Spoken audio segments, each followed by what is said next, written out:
Hi, everybody. This is Kevin from The Kevin Lee Show, and I just wanted to welcome you to my podcast. And if you've been here before and you've heard my podcast and you're now returning, then I want to welcome you back to my podcast. I also wanted to take a quick moment just to touch base with you and talk to you about my website, which is thekevinleeshow.com. That's thekevinleeshow.com. And the reason why I wanted to mention it to you is it's kind of like a central hub of all my stuff. So if you're ever interested in either listening to my podcast, reading my blogs, watching my videos, or just checking me out on social media, you can find all the information and all the links right there. But without further ado, it's time for the podcast. Good morning, good afternoon, or good evening, whatever time it might be, wherever you may be. Welcome to The Kevin Lee Show.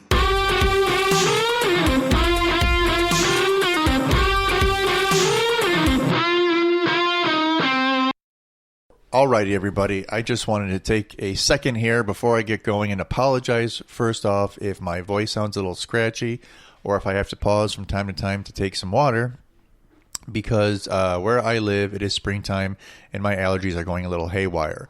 Also, if you hear any little voices or banging or noises in the background, that's just my two little ones. So ignore them. And if it annoys you, sorry. Anyways, here's the blog.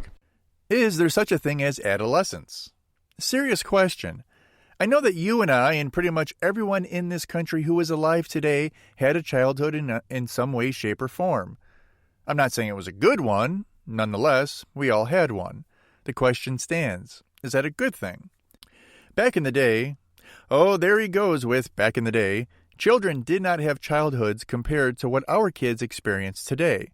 Sure, they had their favorite doll or baseball glove, but they worked, like all the time. No, seriously, most kids either didn't even go to school, or if they did, the minute they got home, they went straight to work. So, which is better, now, with adolescence, or back then, before? I have my suspicion that some of you doubt the statement that kids in the past did not have childhoods, at least not like we've all experienced. But it's true. The term adolescence wasn't widely used nor accepted until the beginning of the 20th century, and even then that was only by psychologists. It didn't even go mainstream and become a household word until several decades later. G. Stanley Hall, the president of the American Psychological Association, was credited with coining the term adolescence. He discovered that this newfound developmental stage was brought on by the social changes that occurred at the time.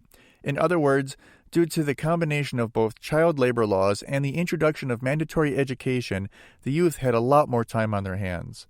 This meant that the responsibilities of growing up was no longer as urgent as it had once been. I, for one, believe that is a good thing. I mean, before kids were forced to get an education and prior to the passage of child labor laws, well, things weren't always the best for the young ones. I think we'd all agree that kids shouldn't be working for literally pennies a day in dangerous conditions, and who would argue that an education is a bad thing? But the question remains, is the delay in maturity and the void it created the best thing for kids and our society? For starters, I ask this question because I grew up in the 1980s and the 90s, and though I had fun, I would hardly say that I was ever forced to grow up. And to some extent, I don't feel like I ever did. Even after moving out, getting married, and having 4 kids. Is that normal? Is that the result of adolescence? When I got married, I thought that would begin adulthood, but I felt no different. Then I got my first big job, so you'd think that would make me feel more mature, right? Then the kids started to arrive. Surely, if anything was going to get the ball rolling, that was going to make me feel different. I was tired, annoyed, broke, annoyed, and tired, but I still didn't feel like an adult. Seriously, what the heck was going on here? I figured it was just me, that something was screwed up in me, that there was something wrong with me. That must be it. But as I started to open up to others and tell them what was going on, to my shock, not merely a surprise, I found that pretty much everyone felt the same exact way. Great. Now my entire generation was screwed up. That's encouraging. Then I had the bright idea to start talking to my older friends and colleagues, people decades older than me. And guess what? Them too. They were just as screwed up as me. What the hell was going on here? So, everyone is screwed up. Great. Now what? But then something happened. I learned it wasn't always like this, that people long ago were different. I talked to the eldest of my elders, people who grew up in the teens, like the 1900 teens, and they seemed to be different from me and from anyone else that I knew. After further dialogue and digging deeper, I found the secret. They never went through adolescence. Yeah. They were all once kids and had childhoods, but it looked nothing like what we had. And I also learned other valuable information. These people who never experienced adolescence had at least 3 more things in common. They were pretty much all happier, far more well-adjusted, and had actually experienced the elusive adulthood. Now, I'm not suggesting that I'm against adolescence, and I previously stated that I was indeed in favor of it, but I believe there needs to be at least a few caveats added to our methods. To begin with, we parents need to introduce and be consistent with teaching responsibility. Real responsibility, not this, I'll give you all this allowance money, a phone and a car, just try to get some good grades and pick up after yourself kind of parenting. But actual structured and disciplined teaching of responsibility. In other words, here is your responsibilities, and if you do not fulfill them, I will not give you a dime. You will not see your phone, and don't even think about asking for the car, period. Sort of parenting. That is a sort of parenting which is so badly needed and has been needed in our world today. No more empty threats. Kids need to learn what work is and what it means to work for what you have, especially if they are coming from a better-than-average family. Now, I know that some parents will say, hey, that's the way I already do it. And if that's true, great. But it's far too rare and, frankly, only one of the vital steps that we all have to take. So, what's step number 2? Discipline. Before everyone gets on edge and starts becoming defensive, I'm not necessarily advocating for corporal punishment. In fact, I would say that for a majority of kids, it's completely ineffective and might even possibly be detrimental to their development. So what am I saying? Most kids don't need it. A few of them would benefit, and I'll leave that up to you to decide if indeed such techniques work for your kids. Fortunately, I've never had to do it myself.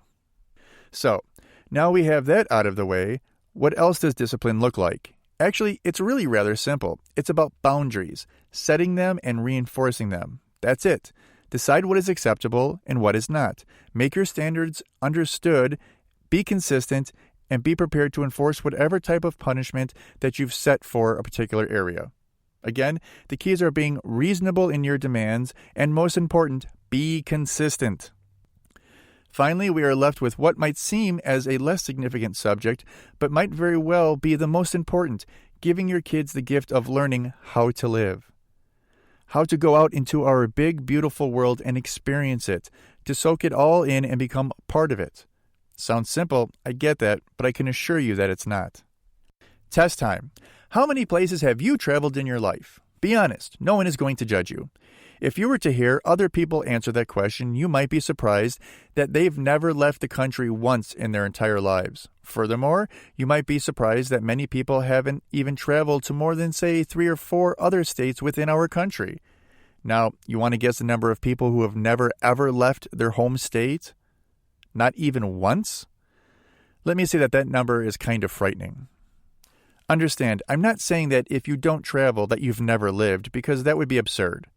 But it is telling for a couple of reasons. First off, it's hard to spread your wings, to mature, and become part of the world when you've never even seen it.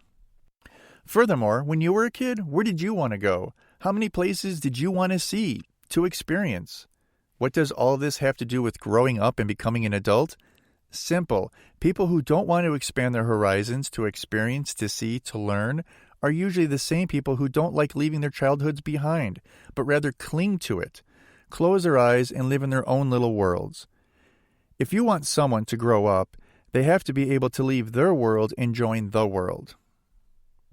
So, is having a childhood a good thing? The answer is yes. Is adolescence a good thing? The answer is also yes, as long as it is made perfectly clear to the child that this period in their life is just that, a period of time, a small portion of their life, and that there is more to come. Oh, there is so much more to come. Thanks for taking the time to read and listen. Kevin.